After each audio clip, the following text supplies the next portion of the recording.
ओडिशा की राजधानी भुवनेश्वर में कुछ दिन पहले हुए बम धमाके का दहला देने वाला एक वीडियो सामने आया। भुवनेश्वर के आजाद नगर इलाके में 27 जनवरी को यह घटना हुई थी। बताया गया वहां एक मकान की छत पर कुछ लोग अवैध तरीके से बम बना रहे थे। तभी बम को फेंकने के दौरान उसमें ब्लास्ट हो गया था और उनमें 2 लोगों की जान चली गई थी, जबकि बाकी 4 लोग गंभीर रूप से घायल हो गए थे, क्योंकि उस मकान की छत पर जोरदार धमाका हो गया था। घटना के कुछ दिन बाद वहां से सामने आए उस वीडियो में भीषण धमाका होता नजर आया और तेज आवाज भी सुनाई दी।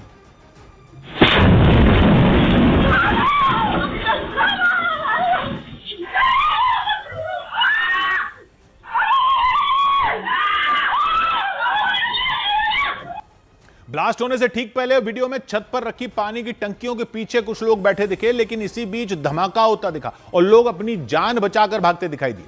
धमाका होते ही आग की लपटों के साथ काला धुआं भी उठता नजर आया। इस बीच एक लड़की वहां पानी की टंकियों के पास बैठे एक लड़के की मदद करती दिखी और वो लड़का पानी की उन टंकियों को खोलने की कोशिश करता रहा ताकि आग बुझाई जा सके, लेकिन कुछ ही देर के बाद वो लड़का अपनी पीठ के बल छत पर गिर गया।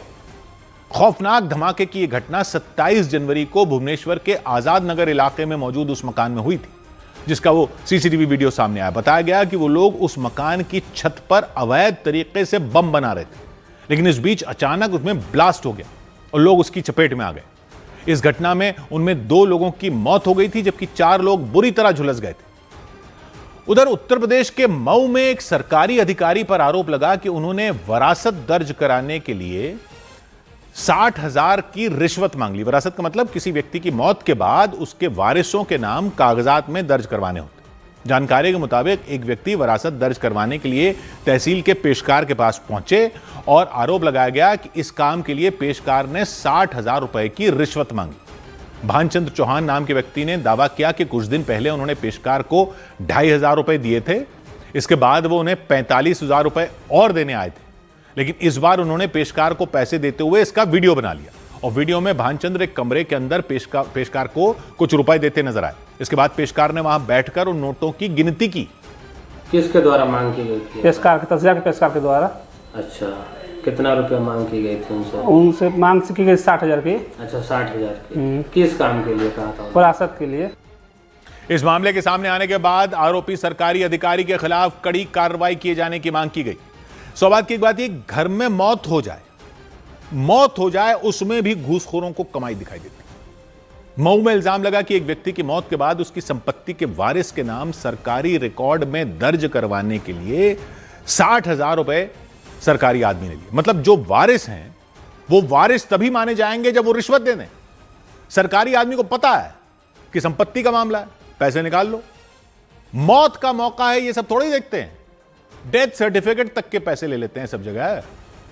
तो अगर ये सही है जो आरोप लगे, तो ऐसे लोग अगर सही वारिस से 60,000 ले रहे हैं तो गलत वारिस से 1 लाख लेकर उसको नहीं बता देंगे वारिस? फिर असली वारिस लड़ते रहे कोर्ट में केस। और फिर साइंटिस्ट कहते हैं कि गिद्ध विलुप्त हो गए हैं, गिद्ध गायब हो गए हैं, इसलिए मवेशियों की लाशें सड़ती रहती हैं और बीमारी फैलती है। कहां गायब हुए हैं गिद्ध? ये बैठे तो हैं गिद्ध लाशों पर सरकारी दफ्तरों में, और सड़ने की बीमारी इन्होंने तो फैला रखी है। पता नहीं किस मुंह से ये वाले पैसे लेकर ये अपने घर जाते। 100 बात की एक बात। इधर दिल्ली के पास यूपी के ग्रेटर नोएडा वेस्ट में कुट्टू के आटे से बना खाना खाने से 20 से ज्यादा लोग बीमार हो गए।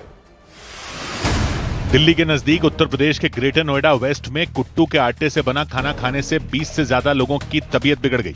बताया गया कि वहां 2 हाउसिंग सोसाइटियों में रहने वाले कुछ लोगों ने शिवरात्रि के मौके पर कुट्टू के आटे से बना खाना खाया और इसके बाद उन्होंने पेट दर्द, उल्टी और दस्त की शिकायत की। तमिलनाडु के विरुधुनगर के जिला अदालत में कार्यवाही के दौरान एक व्यक्ति ने जज पर धारदार हथियार फेंक दिया, जिससे वहां अफरा तफरी मच गई। आरोपी की पहचान बालमुरुगन के तौर पर हुई। पुलिस के मुताबिक वो तलाक पर दिए कोर्ट के फैसले से नाराज था। उधर गुजरात के महसाणा में हुए एक शादी समारोह के दौरान लाखों रुपए के नोट उड़ाए गए। महसाणा के अगोल गांव में पंचायत सदस्य के भतीजे की शादी थी। बताया इस दौरान जब उनकी बारात निकली तो लोगों के होश उड़ गए, क्योंकि उनके परिवार वालों ने बारात पर नोटों की बारिश कर दी। वो दिखाई दिया। कुछ लोग एक मकान की छत पर बालकनी में खड़े होकर नोट उड़ाते नजर आए। देखकर वहां लोगों की भीड़ जमा हो गई। लोगों ने नोट लूटने शुरू कर दिए। कुछ लोगों ने तो नोट लूटने के लिए अपनी जान तक खतरे में डाल दी। एक व्यक्ति उस मकान की खिड़की पर लटक गए जहां से नोटों की बारिश हो रही थी।